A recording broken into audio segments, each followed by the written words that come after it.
नमस्कार दोस्तों। तो इस वीडियो में हम नवी कक्षा में पढ़ाए जाने वाले टॉपिक वृत्त की शुरुआत कर रहे हैं। तो हम यहाँ पर पहले वृत्त क्या होता है और उससे रिलेटेड जो बहुत सारी टर्म्स हैं उन्हें समझ लेंगे अच्छे से, और फिर उसके बाद हम इस पर आधारित प्रमेयों को सीखेंगे और उसके बाद हम प्रश्नावलियों को हल करेंगे। बीच बीच में जो छोटी छोटी प्रश्नावली है जैसे कि 10.1, 2 और 3 है, उन्हें हम हल करते जाएंगे। तो चलिए बात करते हैं कि वृत्त क्या होता है। वृत्त एक तल पर उन सभी बिंदुओं का समूह होता है जो तल के एक स्थिर बिंदु से स्थिर दूरी पर स्थित हो। तो ये एक प्लेन है, तल है मतलब कि फ्लैट सरफेस है, उसमें एक स्थिर बिंदु मतलब फिक्स्ड पॉइंट से यदि एक स्थिर दूरी यानी कि कांस्टेंट डिस्टेंस पर बिंदुओं का समूह लेंगे तो आपको एक वृत्त मिलेगा। यहाँ पर यदि हम इस बिंदु को जो कि स्थिर है यहाँ से लेकर के इस वृत्त पर स्थित किसी भी बिंदु की दूरी को नापेंगे तो ये जो है वो कांस्टेंट होगी।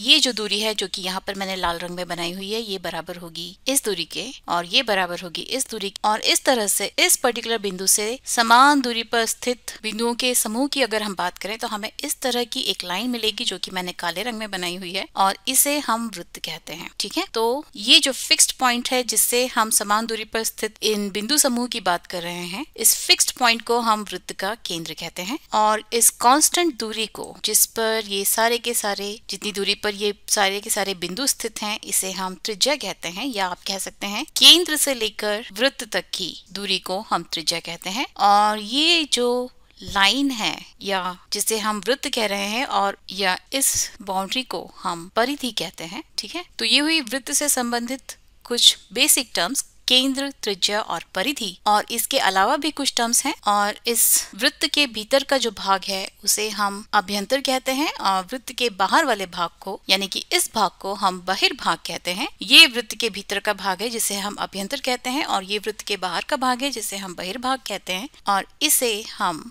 वृत्त कहते हैं। तो किसी बिंदु से समान दूरी पर स्थित सारे बिंदुओं को मिलाने से आपको जो मिलता है वो वृत्त होता है, और उसके भीतर का भाग अभ्यंतर होता है और उसके बाहर का भाग जो है वो बहिर्भाग होता है। या आप कह सकते हैं एक वृत्त जो है किसी भी प्लेन सरफेस को 3 भागों में विभाजित करता है, अभ्यंतर, वृत्त और बहिर्भाग। ठीक है, और अभी हम इस वृत्त पर स्थित किन्हीं भी 2 बिंदुओं को लें और उसे एक रेखा के द्वारा जोड़ दें। मान लीजिए कि मैं इस बिंदु को इस बिंदु के साथ जोड़ती हूँ या इस बिंदु को इस बिंदु के साथ जोड़ती हूँ, तो इस प्रकार से खींची गई रेखाओं को हम जीवा कहते हैं। और एक होगी जीवा और एक से अधिक होंगी तो हम उन्हें जीवाएं कहते हैं। ठीक है, तो वृत्त की जो सबसे लंबी जीवा होती है वो वृत्त का व्यास होता है और उसकी लंबाई जो है वो त्रिज्या की 2 गुनी होती है। इस जीवा की यहाँ से लेकर यहाँ तक की लंबाई जो है एक त्रिज्या के बराबर है, और यहाँ से लेके यहाँ तक की लंबाई जो है वो दूसरी त्रिज्या के बराबर है। तो इस प्रकार से व्यास की जो टोटल लंबाई होती है वो 2 गुना त्रिज्या के बराबर होती है, या त्रिज्या की 2 गुनी के बराबर होती है।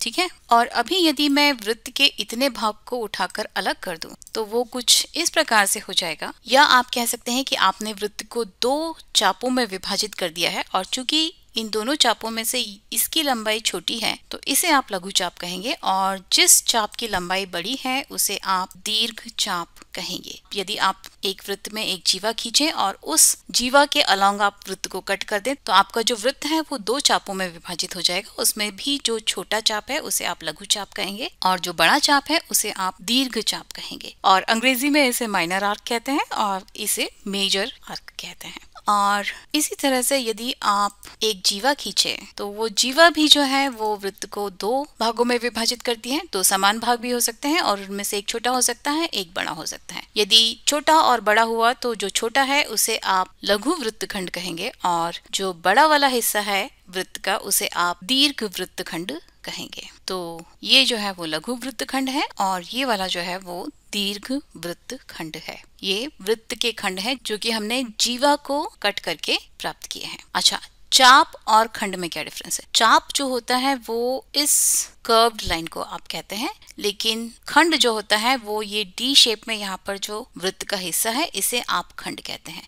तो जब हम लघु चाप की बात करते हैं तो वो सिर्फ यहाँ से लेके यहाँ तक की लाइन होती है, लेकिन जब हम लघु वृत्तखंड की बात करते हैं तो हम वास्तव में इस पूरे के पूरे क्षेत्रफल की बात कर रहे हैं जो इस जीवा और वृत्त की परिधि के बीच में उपस्थित है। जीवा और लघु चाप के बीच में जो एरिया उपस्थित है या क्षेत्रफल उपस्थित है उसे आप लघु वृत्तखंड कहते हैं, और जीवा जीवा और दीर्घ चाप के बीच में जो क्षेत्रफल उपस्थित है इसे आप दीर्घ वृत्तखंड कहते हैं। और अभी एक और टर्म है जिसे हम त्रिज्या खंड कहते हैं। तो यदि आप परिधि पर दो बिंदु लें और उन्हें केंद्र के साथ मिला दें, मान लीजिए कि हमने ये एक बिंदु लिया और उसे केंद्र के साथ त्रिज्या खींच के मिला दिया, और दूसरा हमने ये बिंदु लिया और उसे भी त्रिज्या खींच के केंद्र के साथ मिला दिया, तो इस प्रकार से भी जो वृत्त है वो दो भागों में विभाजित हो जाता है। एक है ये भाग और दूसरा है ये भाग। इस तरह से भी जब आप लघु वृत्तखंड के दो बाउंड्री पॉइंट्स को केंद्र के साथ त्रिज्या द्वारा मिलाते हैं, तो इस तरह से जो आपको एक सेक्टर मिलता है, इसे हम अंग्रेजी में सेक्टर कहते हैं, इसे हम लघु त्रिज्या खंड कहेंगे, क्योंकि यहाँ पर आपने लघु चाप के दो एंड पॉइंट्स को त्रिज्या द्वारा केंद्र से मिलाया है, तो ये लघु त्रिज्या खंड हो गया। और जो बड़ा वाला चाप के द्वारा बना हुआ त्रिज्या खंड है उसे आप दीर्घ त्रिज्या खंड कहेंगे। ये जो खंड है वो परिधि पर आधारित दो बिंदुओं को त्रिज्या द्वारा केंद्र से मिलाने से आपको मिल रहे हैं, तो आप इन्हें त्रिज्या खंड कहते हैं। छोटे वाले चाप को मिलाए तो छोटा त्रिज्या खंड या लघु त्रिज्या खंड, बड़े चाप या दीर्घ चाप को आपने मिलाया तो वो दीर्घ त्रिज्या खंड या बड़ा त्रिज्या खंड हो जाएगा। मैं चाहूंगी कि आप इन पर्टिकुलर टर्म्स को ही याद रखें, क्योंकि जब आप एग्जाम लिखेंगे तो अच्छा होगा कि आप प्रॉपर टर्म्स लिखें। अगर आप छोटा त्रिज्या खंड, बड़ा त्रिज्या खंड चाहे लिखेंगे तो आपकी टीचर के ऊपर डिपेंड करता है कि वो आपको मार्क्स देना चाहती है या नहीं। तो बहुत जरूरी है कि आप टर्म्स को प्रॉपरली याद कर लें।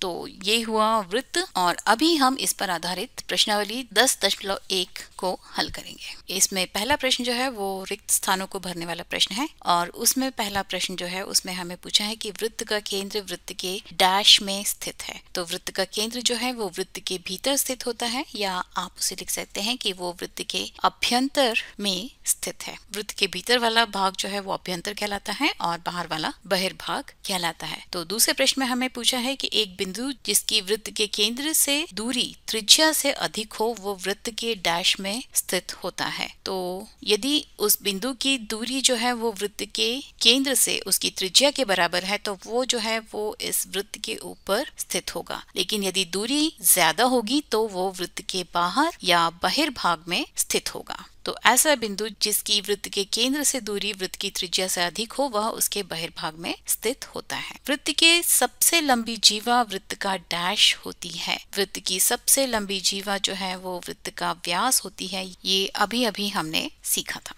तो इसे हम यहाँ पर लिख लेते हैं कि वृत्त की सबसे लंबी जीवा वृत्त का व्यास होती है, और बाकी की सारी जीवाएं जो हैं वो वृत्त के व्यास से छोटी होती हैं। एक चाप डैश होता है जब इसके सिरे एक व्यास के सिरे हों। तो यदि हम एक व्यास खींचें तो वह कुछ इस तरह से होगा, और यदि अभी हम इस चाप की बात करें तो यहाँ पर वास्तव में ये दोनों की दोनों चाप जो हैं वे बराबर हैं, और प्रत्येक चाप जो है वो इस पूरे वृत्त का आधा है, तो आप उसे अर्धवृत्त कहते हैं। तो जब भी किसी चाप के सिरे वृत्त के व्यास पर स्थित होते हैं तो वह चाप जो है वो अर्धवृत्त कहलाता है। वृत्तखंड चाप और डैश के बीच का भाग होता है। तो वृत्तखंड हम किसे कहते हैं? जब हम वृत्त की परिधि पर स्थित दो बिंदुओं को मिलाते हैं तो उस रेखा को हम जीवा कहते हैं, और उस जीवा और चाप के बीच में स्थित जो क्षेत्रफल होता है इसे हम वृत्तखंड कहते हैं। तो वृत्तखंड जो है वो चाप और जीवा के बीच का भाग होता है। एक वृत्त जिस तल पर स्थित है उसे कितने भागों में विभाजित करता है?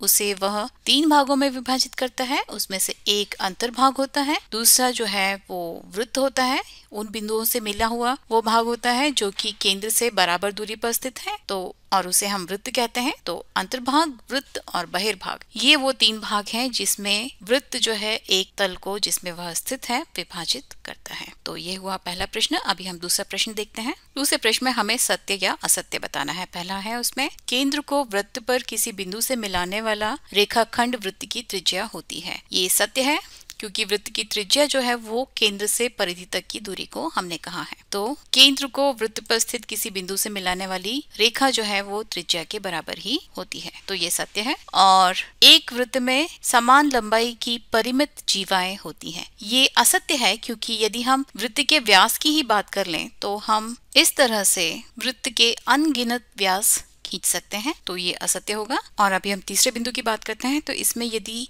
एक वृत्त को 3 बराबर चापों में बांट दिया जाए तो प्रत्येक भाग दीर्घ चाप होता है। तो जैसे कि आप देख सकते हैं कि 3 बराबर भागों में बांटने से तीनों जो चाप हैं वो अर्धवृत्त से छोटे हैं, मतलब कि प्रत्येक चाप जो है वो अर्धवृत्त से छोटा है तो इनमें से कोई भी जो है वो दीर्घ चाप नहीं होगा, तीनों के तीनों जो है वे लघु चाप होंगे। तो ये स्टेटमेंट भी असत्य है। और अभी यदि हम चौथे पॉइंट की बात करें तो वृत्त कि एक जीवा जिसकी लंबाई त्रिज्या से 2 गुनी है वह वृत्त का व्यास है। यह बिंदु जो है वो सत्य है। यही जो है वो व्यास की परिभाषा है। व्यास जो है वो सबसे बड़ी जीवा होती है और ये त्रिज्या की 2 गुनी होती है। 5वें पॉइंट में बोला है कि त्रिज्या खंड जो है वो जीवा एवं संगत चाप के बीच का क्षेत्र होता है। त्रिज्या खंड जो है वो किसी भी चाप के 2 अंतिम बिंदुओं को त्रिज्या द्वारा केंद्र से मिलाने पर हमें प्राप्त होता है, जो कि कुछ इस तरह से दिखता है। ये भाग त्रिज्या खंड है, तो उस हिसाब से देखने से ये जो स्टेटमेंट है वो गलत प्रूव हो गई, तो ये